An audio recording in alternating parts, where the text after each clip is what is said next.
میں یہاں پر deputy prime minister جناب اسحاق ڈار صاحب اور ان کی ٹیم کو میں بھرپور خراج تحسین پیش کرنا چاہتا ہوں، جنہوں نے اس کے لیے دن رات محنت کی اور کاوشیں کی، اور خاص طور پر میں فیلڈ مارشل سید عاصم منیر اور ان کی ٹیم کو دل کی اتھاہ گہرائیوں سے نہ صرف شاباش دیتا ہوں بلکہ اپنی طرف سے، آپ کی طرف سے اور قوم کی طرف سے ان کو خراج تحسین پیش کرتا ہوں کہ ان کی فراست اور حکمت سے الحمدللہ یہ جنگ بند ہوئی اور عارضی سیز فائر پر اتفاق کیا گیا۔ میں گواہ ہوں ایسے لمحات کا، چونکہ بطور وزیر اعظم میری یہ ذمہ داری ہے کہ جو قومی راز جو ہیں وہ راز رہیں، لہٰذا وہ راز تو میرے دل میں دفن ہیں، لیکن میں اتنی بات آپ کو بتا سکتا ہوں کہ اس حوالے سے جہاں پر میں نے ڈپٹی پرائم منسٹر صاحب کا اور ان کی ٹیم کا ذکر کیا، وہاں پر فیلڈ مارشل اور ان کی ٹیم نے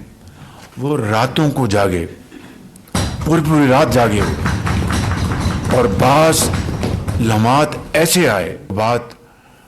ٹوٹتے ٹوٹتے وہ جڑتی رہی۔ اس مالک کا ایسا خاص کرم ہوا، اور ایک لمحہ نہیں ہے، کئی ایسے لمحات ہیں، کئی۔ اس حوالے سے میں آپ کو یہ بھی کہنا چاہتا ہوں کہ انسان کوشش کرتا ہے، محنت کرتا ہے، رب کے آگے جھکتا ہے، اس کوشش کو اور محنت کو قبولیت صرف اللہ تعالیٰ کی ذات دیتی ہے، انسان نہیں دے سکتا۔ اور میں یہاں پر یہ بھی کہوں گا، آپ کو علم ہے کہ ایران اور امریکہ کے جو وفود جن کی سربراہی ان کے vice president J D once کر رہے تھے، اور ایرانی وفد کی سربراہی ان کے اسپیکر محمد باقر غالباف اور جناب فارن منسٹر عباس عراقچی کر رہے تھے۔ ان دونوں وفود کے بیانات کو آپ دیکھ لیں،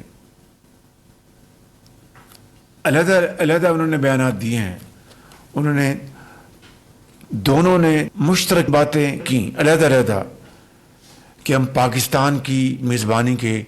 بے حد شکر گزار ہیں، اور انہوں نے پاکستان کی قیادت کی،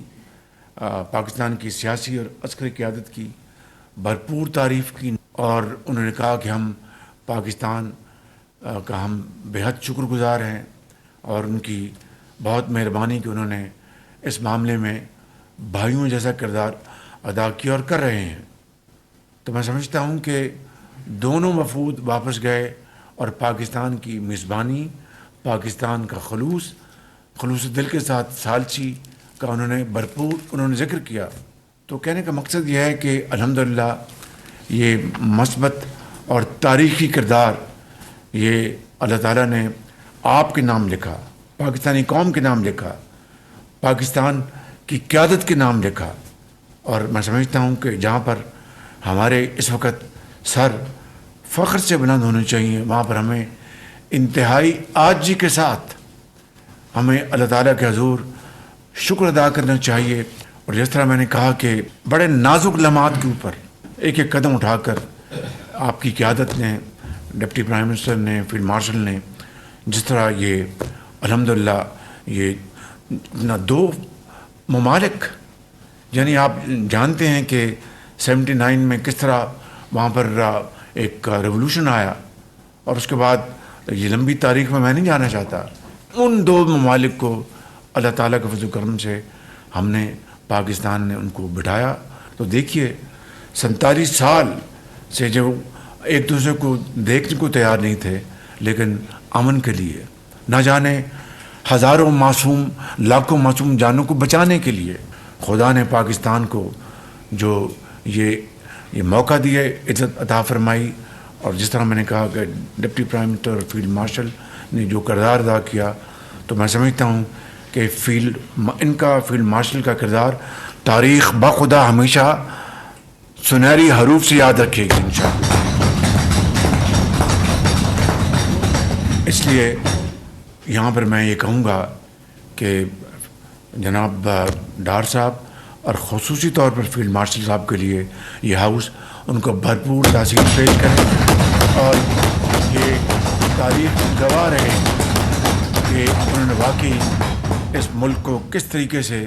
عزت دی اور ایک یہ رول ادا کیا. میں سردار صاحب سے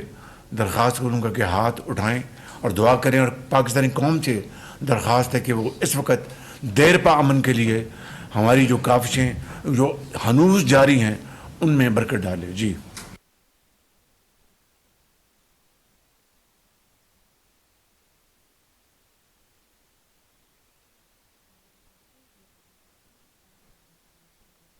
اس بات کی میں ایک مختصر انداز میں بتاؤں کہ کس طریقے سے آپ کی سیاسی اور عسکری قیادت نے پاکستان کے لیے نہیں دنیا کے لیے ایک نام پیدا کیا اپنی کاوشوں سے، اور یہ خلوص دل کے ساتھ اصل میں اللہ تعالیٰ کی رضا کو، اس کی رضا کی خاطر، اس کو خوش کرنے کی خاطر کہ معصوم جانوں کی جو ہلاکتیں ہو رہی ہیں وہ بچ جائے. تو میں سمجھتا ہوں کہ اس سے بڑی خدمت دین اور دنیا حاصل کرنے کے علاوہ کوئی اور ہو نہیں سکتی. اللہ تعالیٰ ہم سب کا حامی و ناصر ہو.